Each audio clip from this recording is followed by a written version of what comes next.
میں یہ سمجھتی ہوں کہ جو سول اور پولیٹیکل رائٹس ہیں وہ کوئی بھی پاکستان میں ہو، سٹیزن آف دا اسٹیٹ ہو، اس کے برابر ہے۔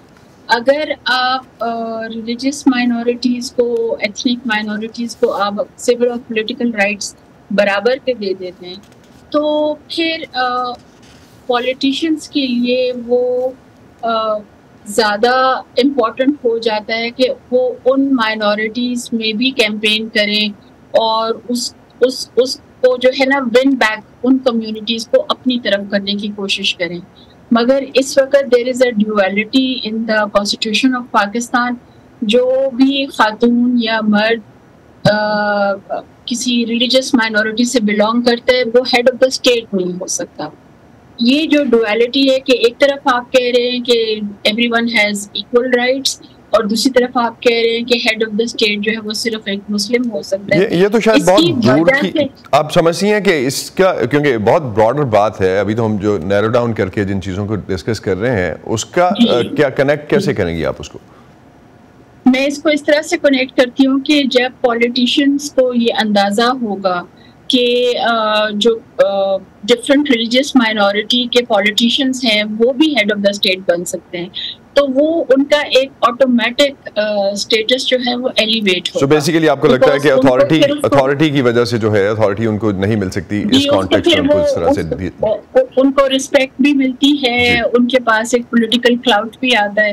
تو یہ اس قسم کے جو میئرز ہیں یہ ہمیں لینے چاہیے۔ تو کیا آپ کے ادارے کو، سعدیہ، کیا آپ کے ادارے کو توہین مذہب کا کاروبار کرنے والوں اور عوام میں خوف پھیلانے والے گروہ کا علم ہے جو وفاقی ادارے کے تعاون سے ملک میں سرگرم ہے؟ کتنی تشویش ہے ہیومن رائٹس کمیشن کو اس پہ؟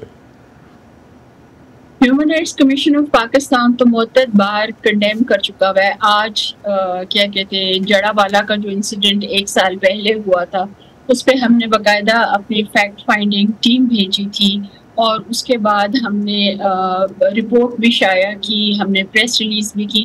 ہم کانسٹنٹلی کمیونٹیز کے ساتھ انٹیکٹ ہیں اور ہم کوشش کرتے ہیں کہ ہم ٹالرنس کو پروموٹ کریں، ہم ہارمنی کو، انکلوسیونیس کو ہم پروموٹ کریں۔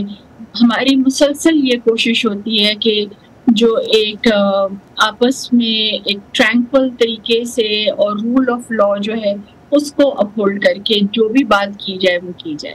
تو توہین مذہب کے جتنے الزامات پاکستان میں سامنے آتے ہیں کسی اور مسلم ملک میں بھی آتے ہیں؟ جی نہیں، انفارچونیٹلی یہاں پہ کیونکہ اس کی جو سزا ہے وہ موت ہے، تو اس کی وجہ سے ذاتی اناد اور لوگوں کو جو اپنے ذاتی فائدے ہوتے ہیں وہ انفارچونیٹلی اس کو ایز اے ٹول آف کوئرشن استعمال کر رہے ہیں۔ تو یہ جو گروہ کی ہم بات کر رہے تھے جو ایف آئی اے کے تعاون سے کام کر رہا ہے وہ آپ کے نالج میں بھی ہے، آپ کی آرگنائزیشن کے نالج میں بھی ہے؟ جی، we have only heard rumors but we don't have any facts to the matter۔ اگر ہمارے پاس کوئی فیکٹس ہوں تو پھر ہم obviously ڈفرینٹ طریقے سے کمنٹ کریں، کیونکہ ہم ایویڈنس بیسڈ کام کرتے ہیں، ہمارے پاس کوئی ایویڈنس نہیں ہے۔